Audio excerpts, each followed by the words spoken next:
petani rakyat jelata seluruh Indonesia, berjumpa kembali dalam channel Tantra Mesi Panobi, channel petani yang berpikir kritis dan berpikir secara rasional. Kemarin saya coba-coba mencari pengetahuan tentang berbagai macam cara untuk pembuatan pupuk organik. Akhirnya saya ketemu dengan pupuk organik yang sangat bagus sekali, yang pupuk yang sangat ampuh dan gratis. Yang jelas itu yang sangat menarik itu gratisnya ini. Pupuk ini sangat bagus sekali dan pembuatannya pun sangat mudah sekali. Saya sudah coba kemarin membuatnya. Sekali membuat langsung jadi, langsung bagus hasilnya, Cis. Ramuan JMS saya ini, Cis. Baru bikin. Udah jadi nih, udah sehari semalam. Sehari semalam udah jadi nih, ramuan JMS. Musa kocor di alpukat sama duren saya ini. Aplikasikan ke tanaman alpukat sama tanaman duren saya. Cuman kalau ke singkong belum saya aplikasikan, Cis, ya. Ramah lingkungan, pembuatannya mudah dan sangat ilmiah sekali karena mengandung miliaran mikroorganisme lokal. Yang kita tahu mikroorganisme lokal ini sangat bagus sekali dan cocok sekali di daerah kita, karena yang namanya lokal di mana-mana sudah pasti mengetahui lokasinya sendiri kan, daripada orang dari luar. Makanya mikroba lokal ini sangat bagus sekali kita aplikasikan ke tanaman kita. Jadam adalah bahasa Korea, Cis, karena saya kemarin browsing itu ketemu pupuk yang direkomendasikan oleh kawan saya itu Jadam Jayanul Damum Sarandul. Artinya mereka yang seperti alam atau pola pertanian yang mengikuti alam. Diperkenalkan oleh Master Cho Yong Sang, orang Korea Selatan ini, Cis. Secara umum prinsip Jadam ini ada 3, Cis. Sangat menarik sekali. Ada 3 prinsip Jadam yang saya rangkum dari beberapa sumber yang saya baca. Yang pertama itu pupuk terbaik berasal dari alam sekitar kita. Maksudnya di sini pupuk terbaik yang ada di sekitar kita itu adalah begini, Cis. Jadi kalau kita menggunakan pupuk hayati, menggunakan mikroba, menggunakan pupuk kompos, menggunakan tanah humus, itu ada semua di sekitar kita. Jadi nggak perlu kita memasukkan input dari luar ke dalam kebun kita. Jadi cukup di sekitar kebun kita itu sudah terpenuhi semua nutrisi yang dibutuhkan oleh tanaman kita. Yang kedua, kesehatan tanam dilihat atau ditentukan dari kesehatan tanahnya atau media tanamnya, Cis. Jadi begini. Kalau tanah kita itu sehat, kalau media tanam atau tanah kita, tanah perkebunan kita itu sehat, tentu saja tanaman yang kita tanam di atasnya itu sangat akan tumbuh dengan bagus dan sehat juga tentunya kan. Nah, disitulah maksud Jadam itu. Jadi kita sebelum menanam tanaman itu harus kita perhatikan dulu. Tanahnya atau media tanamnya itu harus kita sehatkan dulu, tanah dan media tanamnya itu, sebelum kita melakukan penanam, karena akan berpengaruh ke tanaman yang akan kita tanam nanti.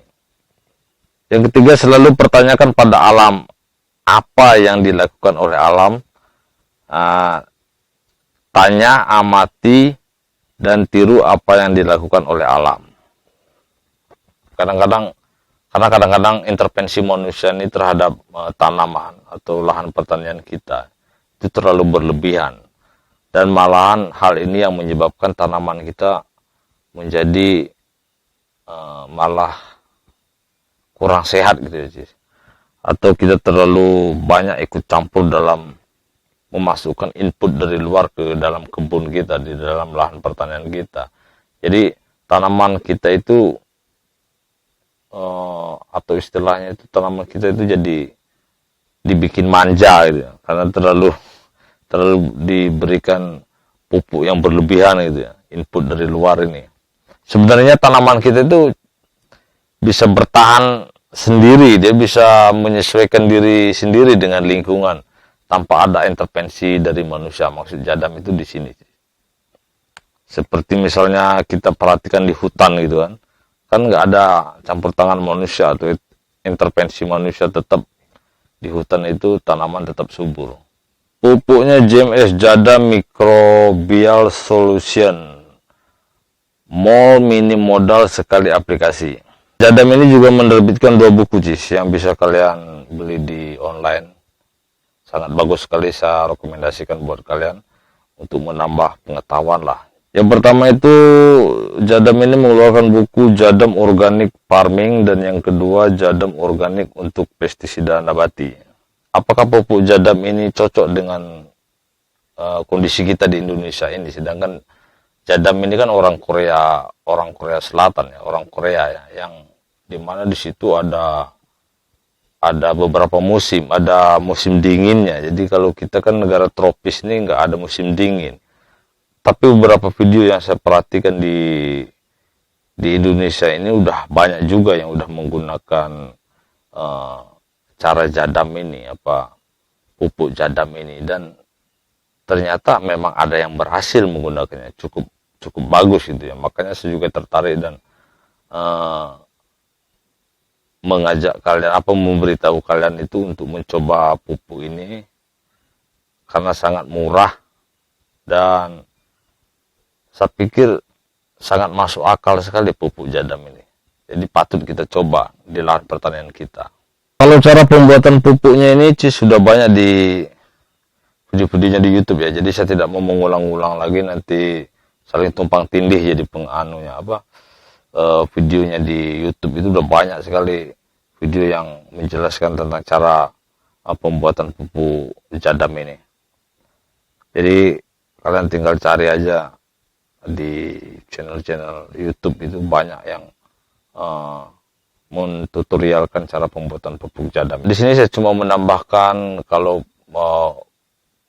teknik Jadam ini benar-benar low cost farming, dia itu sangat-sangat murah sekali, dan kalau berhasil kenapa nggak kita coba kan gitu kan. Salah satu alternatif ya yang bisa kita terapkan di kebun kita, karena kita tahu semua sekarang harga pupuk sangat luar biasa sekali mahalnya. Jadi ini adalah salah satu alternatif untuk kita tidak menggunakan pupuk kimia. Kita coba beralih ke metode Jadam ini yang sangat-sangat ramah lingkungan dan ramah kantong. Oke, saya rasa itu aja yang perlu saya sampaikan kepada kalian. Mudah-mudahan bisa menginspirasi kalian dan menambah pengetahuan kalian dalam bertani, karena metode Jadam ini bisa mengurangi kita dalam menggunakan pupuk kimia sintetis. Mudah-mudahan semua petani Indonesia selalu sejahtera dan tambah maju ke depannya.